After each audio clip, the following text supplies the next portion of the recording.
Hey guys, Cuber here, and today I'll be reviewing my modded Shengshou Megaminx.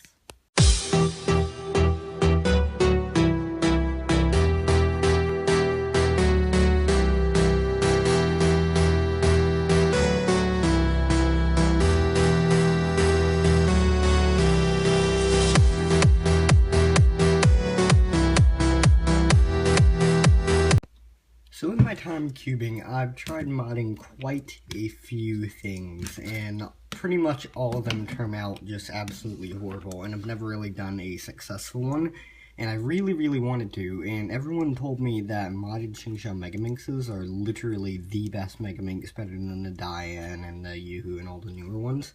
So I decided to give it a shot, and it actually turned out really nicely, as you can see. So the entire process took about a month and a half. And you can use a Dremel if you want. I have a Dremel, but I chose to sand by hand just because I thought the result would be a lot nicer, and I'm pretty sure it is a lot nicer. So I used a variety of wet and dry sandpapers, but really I found the best is anything from like 230 to 300 grit works absolutely amazing. And if we do a close-up on these stickers, you'll see, well, that's a bad side. But on the side like this, you'll see the corners are rounded, and I actually didn't cut them at all to achieve that. Just by sanding the corners, it sanded down the sticker into that shape. All the edges I did cut by hand, but that didn't really take too long, and I only messed up on this one green one. But anyway, from far away, all the stickers look machine cut, and then they're all pretty nice. But it wasn't too hard to do. If we go ahead and look at the mechanism here, I'll show you what I did.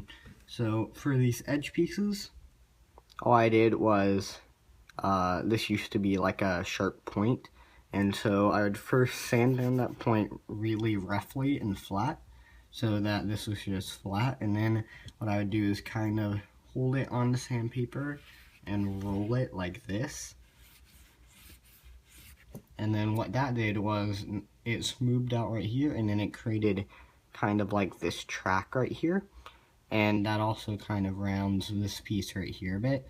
And then when I was done with both sides of that, I would take the edge and go with this side on the sandpaper and round it so you get kind of like a rounded thing right here, and it's not just like a square anymore. And then with the corner pieces, all I did was right here used to be a sharp point, and I would take that point and I would just roll it back and forth like this on the sandpaper, and while doing that it would kind of round out this sticker right here, and then that would leave you with a point not right here but right here, and so you'd kind of have to get sandpaper up here and kind of smooth out that point. So what I did was I would put the sandpaper on the side of a table right here, and then I would go like this. And then one thing you need to be cautious of is that you don't sand down the stock too much, or else it'll snap. I didn't have any snaps, but I almost did. So, and for the centerpiece, all you really do is sand down and make it kind of circular on the cap. And then on these like points right here, where you'll see there's like that little indent right here and right there, all you do is you hold the centerpiece and just go as fast as you can, and then do that for all 5 points. And that's pretty much what you do, and you just do that over and over and over, and it takes forever. But I'm really happy with the results. So that's pretty much the process I did, and now I'll go ahead and get into the actual review. So I lubed my Shengshou Megaminx with Traxxas 50K on both the core and the pieces, and I'm pretty sure it turned out really nicely. And onto the turning. So the turning on this is a lot better than before, a lot faster, about 3, maybe 3.5 times faster than before I started. And I should say I keep the darker colored side a bit tighter than the lighter colored side because, you know, doing the cross takes a bit more time, and then the last layer is a bit faster. But I like my Megaminx set up that way. And you can just listen to the turning real quick. I'll just do a...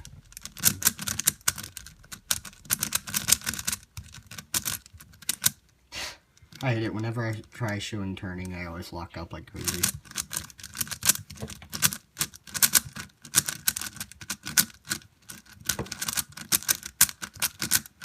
but in reality, when you're actually solving, it's not too lucky.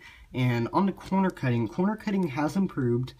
Although it can't cut much further than before, like some sides can do about that much, but with my luck, I won't find a side like that. But just these corner cuts are absolutely effortless now. Like, so we just choose like a random side. It takes no effort at all to do that.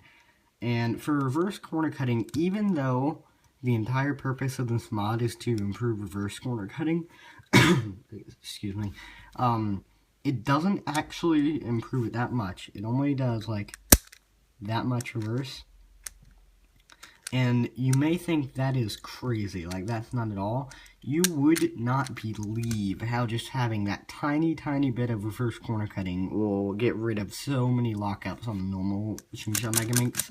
Like, it's ridiculous, and it's like, it's a completely different puzzle now. You can't tell it's a Shengshou Megaminx by feeling it. The feel is completely different, and it's a lot faster now, obviously. It still retains that kind of smooth feeling, but it's a bit, like, not really bubbly now, but it's definitely a lot lighter. I took off a lot of the plastic on this. And overall, would I recommend doing this to your Megaminx? Yes, I would. It improves it so much. It'll drop your times by probably over 20 seconds if you're lucky. Mine have dropped by, like, almost a minute, and that's just because I was horrible at Megaminx before, and I still am. But, it makes it feel amazing, and plus, it's quite an accomplishment to do this to a puzzle. It takes a lot of time and patience, and plus, bringing this to competitions, people always ask you, like, oh, what Megaminx is that? And you can say it's a Shengshou that you modded yourself. And I just think it's a really cool thing to do anyway. But, anyway, thanks for watching. If you haven't already, be sure to like and subscribe and things. I've been the Spirit Computer. Goodbye.